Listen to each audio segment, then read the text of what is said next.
Hello, dear Scorpios. I'm Michaela. Welcome to my astrology channel, Today Energy, and this will be a monthly astrological forecast for the month of May for you, Sun, Moon, and Rising sign Scorpios. So the month starts good, really nicely. We have on the 1st of May the conjunction of Venus and Jupiter, both benefic planets, at 27 degree of Pisces. And that's your fifth house, which is a great part of the natal chart. First thing first, remember what was going on in your life, say at the beginning of April, especially around the 12th of April, because now this topic is revisited. As on the 12th of April, we had this magical, beautiful conjunction of Neptune and Jupiter in Pisces. Now Venus reignites it, of course, very benevolently. Fifth house for you, we're talking about romantic relationships, and really things might get very pleasant and very romantic for you. Fifth house is everything in our life that brings us joy, pleasure. That can be your favorite activity, your hobby. And of course, Venus here is not only the planet of happiness and pleasure. It might bring you great inspiration, but also money. So you might start earning money from the thing you love doing.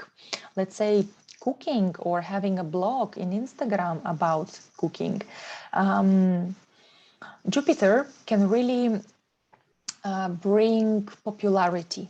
So people suddenly will recognize you as an expert in what you do. So that might attract some attention towards your hobbies. And of course, fifth house is also about business. So that's a great day really for any business projects that you have of your own business. And last but not least, fifth house talks about children. So there might be great activities with children in your life. There might be something wonderful happening in the life of your child, or there might be even news about children, about pregnancy. Also keep in mind that Venus represents your partners, and on the 1st they will be really happy and generous, like larger than life. So you really might expect some nice romantic beginning of May. On the 2nd though, Venus goes into Aries, and that's a detrimental position for this planet. So your partners might not feel so good for the next upcoming month. Since the 2nd of May, they become a bit more fiery and more assertive, but also to a certain extent maybe more eager to fight, to have arguments, to be a bit more stubborn. Venus going into Aries means that the planet transits into your 6th house, which is about health, daily regime, routine, and work, as well as problems that you're solving in life. So here Venus, of course, can help. The people might come who will assist you, who will help you with whatever you're dealing now, like practically, like maybe it's a repairment at home, or a huge amount of work, or taking care of someone, repairing something. At the same time, you should be careful not to overindulge yourself with sweet things and sugar, because Venus represents this, and 6th house is about how we take care of our bodies. So better to actually use this transit and allow Venus to help you find nice and pleasant, joyful ways to take care of your health. So some nice group of people who are exercising together, joining classes of yoga or Pilates, salsa dancing as well could be. So just, keep the good shape overall. And of course, talking about work, Venus in 6th house can bring nice income from your work. Or you might feel, you might meet love either in a, let's say, a hospital, or where you go to examine your health, or in the office. On the 11th, Jupiter as well goes into Aries, going into your 6th house. So Jupiter can bring a lot of work here. Jupiter can bring more energy to do your task daily. Jupiter can bring as well luck, the right people regarding your health, you know, the right doctors, specialists, maybe increasing your salary as well. But of course, also be careful here not to increase just your body weight. On the 10th, Mercury goes retrograde at 4 degrees of Gemini, that's your 8th house, and Mercury will move retrograde till the 3rd of June, when it stations at 26 degrees of Taurus, your 7th house, to go direct again. So these 2 dates, 10th of May and 3rd of June, are not very recommendable for any sort of financial processes, asking for a loan, taking a loan, doing something, some important investments. Better wait for just for these 2 days to pass. 3rd of June is really not recommendable for contracts, for even for weddings, anything that you sign, like agreement with other people. Of course, we talk as well about some legal deals or matters. While Mercury moves retrograde through your 8th house the first 2 weeks, it's going to be more about returning you back to really rethink your budget, rethink your, maybe it brings you back to some old sources of passive income. Maybe you start depending financially but on your family, on your spouse. Maybe they get back to, your partners get back to their old source of income. Going back to researching, let's say, your health. If you're planning pregnancy, that could be the case for some of you. And getting back to your therapist and psychologist could be a good idea if you still have some things to talk through and to solve, because 8th house is about our psyche and emotions. Then after the 23rd, Mercury goes back into your 7th house, especially if you have your ascendant descendant line around 26 degrees. That's pretty significant for you, the stationing of Mercury on the 3rd of June. It can talk about getting back to some old partnerships, some boyfriends, girlfriends from the past can reappear in your life. More often than not, it's about just really to make you come to terms and just let go of these relationships and forget about them once and for all, I would say. But of course, sometimes the case is that the relationships revitalize and come back to life. Some clients from the past might come again back to you, and it's good time to reread your contracts, research about if you are about to strike some deal, sign some contract, whether it's about joining new position, new work, or it's about, let's say, prenuptial or pre-marriage agreement. Then really you have to read very carefully and several times your documents about that. On the 13th, Sun conjuncts Rahu, the North Karmic lunar node, at 22 degrees of Taurus. That's again your 7th house. It's important day because, of course, Sun illuminates the area of your relationships and partnerships, and Rahu gives expansion. It talks about the future, so there might be some fated meetings with some karmic twin flames. Or, you know, this time you really can meet many people, new people, some groups of people, younger people. You might sign with them some deals. If you work as a consultant, some very not traditional person and client can come to you.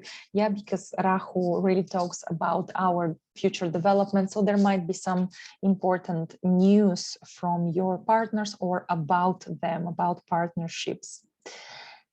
On the 16th, we have a full lunar eclipse at 25 degrees of your sign, together with Ketu, the south lunar node, which talks about endings, about the past, about releasing and letting go. And of course, it's your 1st house. Especially, you will feel it very, very strongly if your ascendant is around 25th degree of Scorpio, or if your sun or moon are there. So while Ketu is moving through Scorpio, that's a whole year and a half, you might be experiencing very strong nostalgic moments and feelings.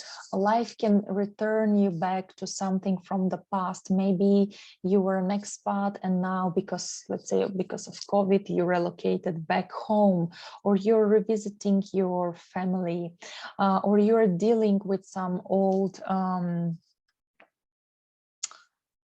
property matters. Most probably you are selling something, because Ketu talks about, yeah, go back to the past, learn what you have to learn, be nostalgic a little bit. Okay, that's emotional, but now you have to cleanse, you have to let go.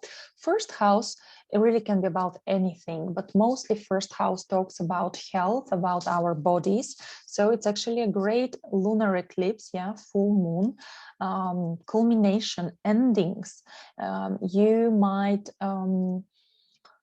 let's say, change your appearance, change your look completely, go back to some old look that you always liked. You might end some diet or something, some like physical exercises. And the best thing to do with such a full moon in your 1st house with Ketu is to make detoxification of your body. I think releasing physical toxins and negativity from your body as well as from your mind, because this year and a half, the focus, North Node, is in Taurus, is in your 7th house. So your partners are the ones whom you might listen more and follow. And what you have to release is something from your subconscious, from your past, from your behavior and your convictions that no longer serve. By the way, what you experience around this eclipse, around the 16th, is can be resonating with something that started or happened 6 months ago, or even in 2014, when we had a solar eclipse in Scorpio. 2014 or May 2004 as well. So maybe you want to try to remember what important was going on in your life in 2014, 2004, or 6 months ago, because this might be the culmination or ending of this topic. On the 18th, your ruler Mars conjuncts Neptune at 25th degree of Pisces. That's again your 5th house. Again, we think of the 1st of May, the 12th of April, right? Hopefully it's something very beautiful and positive, a lot of energy into fulfilling your romantic dreams, your artistic aspirations. It might be a success if you're an artist or actor. It might be something really exciting as your favorite hobby, things to do with your children, wonderful day as well, of course, to spend with your partners. But you also should be careful with your health, especially protect yourself from like low immune system issues, catching a cold, catching a flu. You might feel exhausted, you might feel nostalgic. This is the influence of Neptune. You might feel even a bit lost, like in a mist. Well, it might be just a very emotional day, hopefully positive emotions for you, Scorpio. On the 21st, Sun goes into Gemini, and that's your 8th house of shared resources, of passive income. You will pay attention to your family budget as well. It might direct your energy and interests towards psychology and esoteric topics like astrology, like tarot, human design, and so on, as well as the Sun illuminates the house of deep internal transformations, psychological, emotional ones. On the 25th, Mars goes into Aries. Mars is happy in the other sign it rules, so you will feel already more uplifted with more energy, more fighty, more brave, courageous. And Mars in 6th house is a perfect time to start some or continue with enthusiasm your exercises, taking care of your health, of your body, as well as it's a lot of energy into your work or house repairments, dealing with your problems head on. On the 28th, Venus goes into Taurus, so your partners as well become quite satisfied, and because Venus rules Taurus, so very happy, calm, easygoing, grounded. And that's your 7th house, Scorpio. So Venus transiting 7th house for all this month. It's great time to establish relationships, to find love, sign contracts, which can be very lucrative for you, financially beneficial. It's really a time that you can negotiate with your partners and have wonderful time in relationships. On the 29th, Mars, your ruler, conjunct Jupiter at 3 degrees of Aries. That's your 6th house. You will feel this day, maybe even a couple of days before that, absolutely unstoppable, like almighty, like super big expert, very popular. Really, Jupiter expands you, expands your energy. Well, yeah, 6th house, be careful for it not to expand too much your body unless you want it really. So body weight can be here growing, but so can grow your how to say, like your name and your expertise, so what people can actually respect you for, and how can you become well known and recognized. And that can be through work, really, 6th house, right? Or by helping others. You will be like Superman, really, able to assist, to help others, to solve problems. 30th of May, we finish the month with a new moon at 9 degrees of Gemini, and that's your 8th house. So here there is a possibility for pregnancy for some of you. Here there is a possibility for new personal relationship, or getting really, really serious and intimate with your partner. New possibilities for loans, for state supports. It's like passive income, scholarships for some of you. 8th house can be you start working with a psychologist, or you start studying astrology, for instance, or you have an astrological consultation that can overall change your life, dear Scorpios. And this new moon is important as well because it's marking the end of the spring eclipse season. Yeah, we had 2 eclipses, late April and mid-May. Their influence was lasting for about a month and a half, I would say, overall, up to this lunation, this new moon that already marks the ending point, right, of these turbulent karmic events, especially true for you, for Tauruses, yeah, this fixed sign axis. Scorpio, Taurus, as well as Leo, Aquarius.